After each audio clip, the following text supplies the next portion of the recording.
So we backed up our argument with Adams. And when we moved into Japan a month or so later, we saw firsthand that we'd been mighty convincing. We saw a lot of this. And some of this.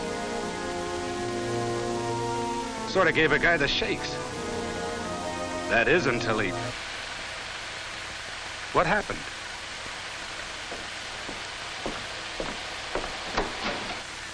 Well, that got the idea across. I'll have this gizmo fixed in a second. Then put on something easier to take. A rootin' tootin' western, with men fighting it out the old-fashioned way. Yeah, none of that Adam business. Why not? It's our business. You saw what happened in Japan. What if it happened here? What would you men do? Well, that's easy. I'd go see a tailor. Tailor? Sure, have my uniforms altered. Have them cut to let my wings out. All God's children's got 'em, you know. I'd take music lessons. On the harp, naturally. Well, Nah, that wouldn't do. I think I'd... You tell us. Okay. Come on. Learn and live.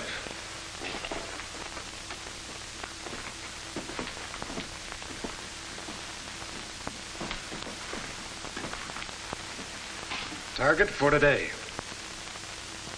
This doesn't represent any place in particular. It's typical, and it's important. For shipping, by both water and by rail. For factories. For its big business. It's the kind of a city an enemy would want to knock out. A spot where he might drop an egg, an atomic egg. What an omelet that'd make. Yeah, with us in it, maybe. But not necessarily. Look, I won't kid you about the A-bomb. I've seen what it can do in Japan, Bikini, and Eniwetok. It's deadly. It's like a woman. That I'd have to see. I mean, never underestimate its power. Don't lose your head, use it. Figure that an atomic bomb dropped on a large modern city like this might kill 50,000 people. That figure might be cut down considerably if folks were properly schooled in individual protection. Handle yourself right and you've got a good chance of coming through. Do the wrong things and you've got a future like an ice cube in a hot toddy. Get panicky and get hurt. Forget about such things as the proper outfits to wear. Light, loose clothes to protect you against flash heat. The enemy was thoughtless. He didn't send you a formal announcement of the big blowout. And you're no quick change artist. Suppose you're taken by surprise. And while we're supposing, let's go all the way. Figure that this is the real article, not just a model. And you're there. Okay, you're in this town and you're on it.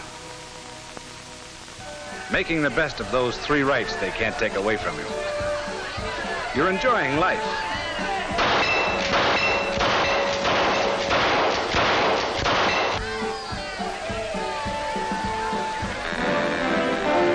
You're enjoying liberty.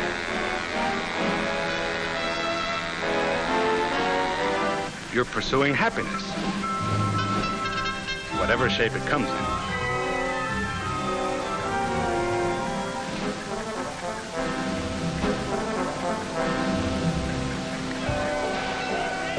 You're doing all right. When...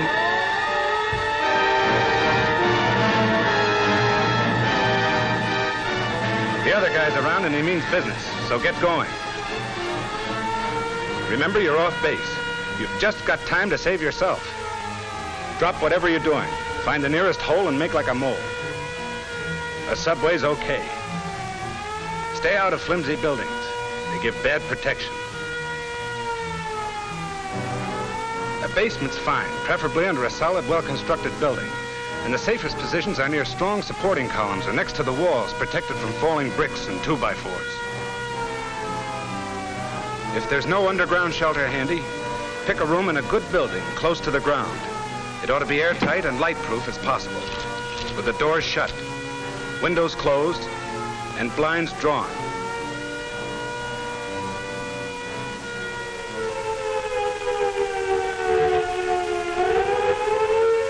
Back in 1940, London survived a terrific blasting from the Nazi bombers. And one of the reasons was that folks did just what I'm telling you now.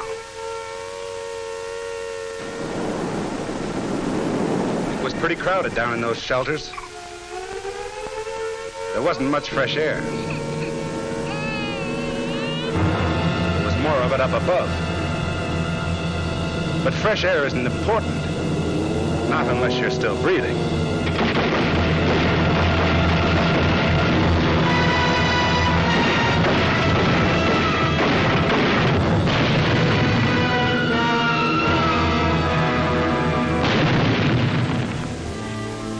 Do what those people did, and you're on the right track. World War II bombs were cream puffs compared to what you may be up against. But the defensive measures are about the same. The blast of an ordinary bomb kills and destroys. An A-bomb's kick is much worse. The old horse and buggy bomb was hot stuff. The A-bomb is hotter, so when you get the warning, don't stop to ask what's cooking. It might be you. The big idea, if you've got time enough to swing it, is to shield yourself by thick, strong, heavy material like reinforced concrete from the A-bomb's blast. And heat. Do that, and you'll also be protecting your hide from its radiations. A lot of people, including you men fairly new to the service, got the notion that radiations are like the double whammy turned on by Evil Eye Flegel, the comic strip character. Irresistible, I mean. Well, you're wrong. They're mighty penetrating and deadly, but they can be stopped. Authorities know exactly what it takes. Just what thickness of steel, concrete, or wood will do the trick. But you're no authority. Even if you were, you haven't got your tape measure or calipers with you. Even if you had them, you wouldn't have time to use them. You're just a guy trying to get along.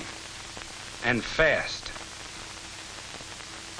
A heavy wall between you and the source of the blast will cut off most of the radiation barrage. But you don't know where the source will be. And radiations can scatter and bounce off the air the way a basketball bounces off the backboard. What you want, then, is a spot that shields you above and all around. That's if you can find it without wasting time. Comfortable? Not me. I've been figuring I got caught away from any of the shelters. Out in the open. So what do? Play dead? Right. Or maybe you will be. If there was a ditch handy, you'd flop in it. But there isn't. So hit the dirt, like men did in World War II. Lie flat, face down. Cover the exposed parts of your body. The bomb's flash heat is rugged. Don't get curious and look around. Its light can blind you temporarily. You all with me? Fine. Now we're about as ready as we can be for the fireworks. Bombs away. Just one. I want you to visualize what would happen if the enemy somehow slipped it through our defenses. That it's about as powerful as the ones we used in Japan. And that he wants it to explode about 2,000 feet above the city. Right about here.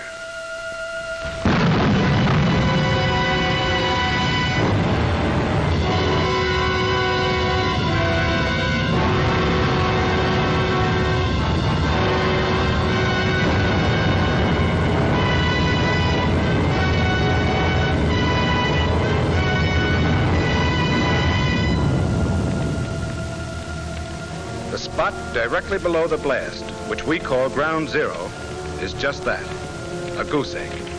A lot of nothing. And out to a mile or more, the destruction's terrific, with only a few strong structures surviving.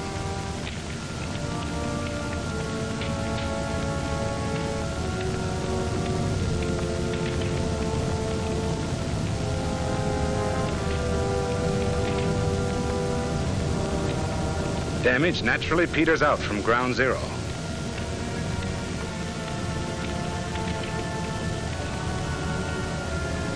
But all big explosions are affected by obstacles such as hills. Behind a hill may be a building that came through okay, while further out in the open will be another that went to pieces. The fires started don't exactly follow the rule book either. In here you might get a frying pan, and back here a fire.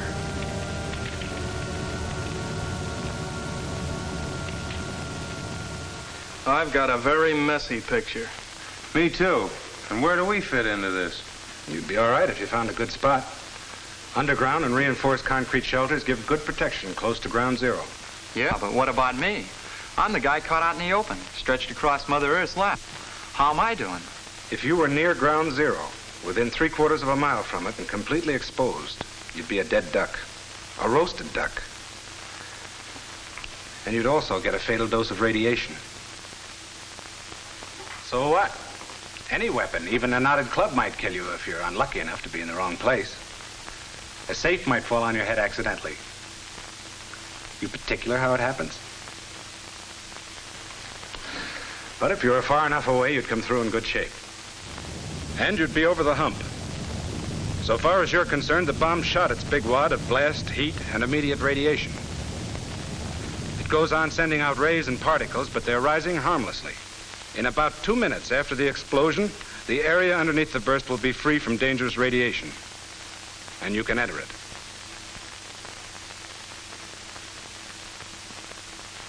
You've probably got military duties to perform. There's a lot of relief, rescue, and policing work to be done.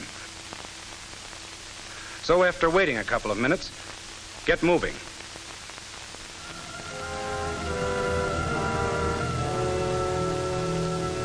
Okay, we survived that one. Now let's put ourselves on the spot again. Use our heads and our imaginations a bit more. Because maybe the enemy decides to set off a submarine bomb. Maybe he sneaked it into the harbor on an innocent-looking freighter and planted it underwater. Authorities figured it'd have to be plenty deep for the bomb to do its worst. We're going to suppose it's deep enough. Now, chances are you wouldn't get any warning about this baby.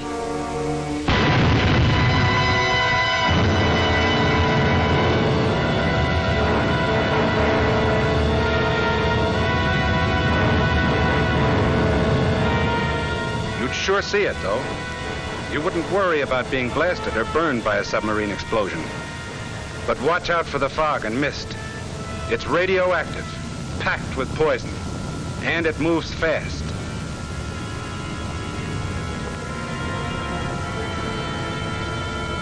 If you saw it advancing on you a mile away, you'd have about 30 seconds to take cover. Make for the nearest entrance, but be orderly about it.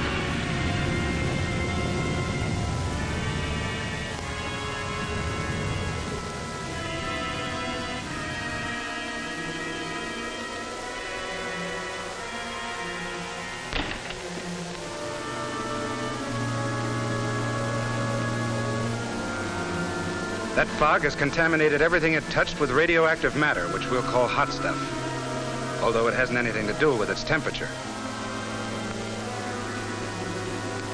Don't be in a hurry to leave your shelter.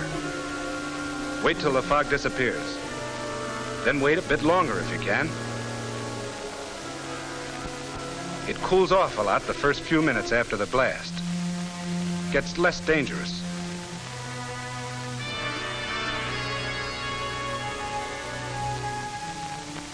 It'd be best to wait until the radiological defense men come around to tell you what to do. But if you've got to go, go the right way. Your handkerchief makes a pretty fair filter. Breathe through it. Be quick or be sick. The faster you pass through a contaminated place, the less you expose yourself to radioactive poisoning. Move crosswind as much as possible.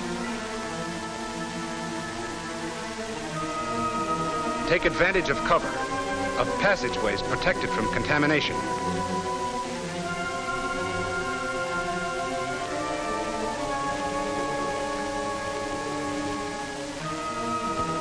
Don't collect souvenirs like watches and coins. They may be hot. You've gotten out of the danger zone. Your head's in its usual place, your skin still fits. You've got your normal quota of arms and legs. Souvenirs, you'll get some real pleasures out of. Sooner or later, you'll run into the radiological defense monitors. They're the detectives of this atomic business. With their instruments, they examine everything for radiation contamination, including you. If your uniforms are hot, they'll end up same as clothes after a skirmish with a skunk. They'll go to the laundry if they're not too hot. Or if they're too badly contaminated, they'll be buried or dumped at sea. And you'll give yourself the soap and water treatment to remove any radioactive stuff you might have collected. From then on, you'll watch your step. First, report to the nearest military officer or organization for instructions. As soon as they tell you to, rejoin your own organization. Your commander, on the advice of the radiological defense people, will tell you which areas are safe to enter and which aren't. They'll also advise them on the food you eat and the water you drink. You'll be careful about getting radioactive material inside you. You can get there by breathing dust, eating, or through breaks in the skin. You'll be told how to prevent overexposure to the stuff. How much of it can a guy stand? How much whiskey will it take to knock a guy in his ear? Why, that depends. It sure does. But the defense people can tell you what the safe limits are. And they'll keep checking in order to determine those limits. The odds on you surviving an A-blast depend a lot on you. Okay, Sarge? Right. Get panicky or fat-headed and you'll probably have a new title. The Late John Doe. Which isn't exactly a promotion. Use your think tank. Follow the rules, and you might live to look it over. That's the picture, men.